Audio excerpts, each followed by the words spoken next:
நம்முடைய பிரபு சொல்ற சட்டம் சொன்னாரு, ஒண்ணு சொன்னாரு. என்ன சொன்னாரு பாத்தீங்கன்னா, தலைவர் சொன்னதுக்கு வந்து ஒரு எதிர்கருத்தினை வந்து ஒருத்தர் வந்து பதிவு பண்றாங்க. ரசிகர்கள் வேறு, வாக்காளர்கள் வேறு. இது உண்மைதான் சார். நீங்க எல்லாம் பார்க்கறதுக்கு முன்னாடி 84 மிகப்பெரிய மாநாடு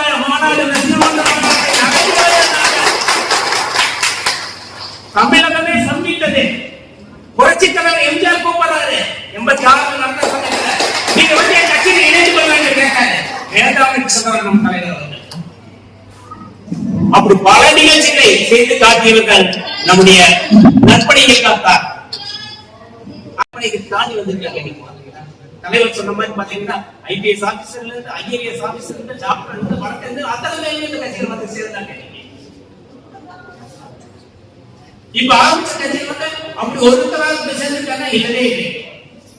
இவங்க பேசுறாங்க, என்ன பேசுறாங்க? தலைவர் வந்து சும்மா ஒரு கிரிட்டிசிசம் பண்ண மாட்டாங்க. அங்க சொல்ற கருத்து எங்களுக்கு சொல்ற கருத்து, உங்களை நாங்க சொல்லவே இல்லை. எங்களுக்கு சொல்ல நாங்க பட்ட அனுபவத்தை நாங்க சொல்லிக்கணும். என் தலைவர் சொல்லிட்டாங்க. ரசிகர்கள் வேறு, வாக்காளர்கள் வேறு. அவர் புரிஞ்சுட்டு சொல்றாரு. நீங்க ஏன் நீங்க இதுக்கு புரிஞ்சதே குறைய நீங்க எடுத்துட்டு இருக்கீங்க? நீங்க அவசியம் இல்லை. நீங்க மட்டும் பார்த்து தெரிஞ்சிடும்.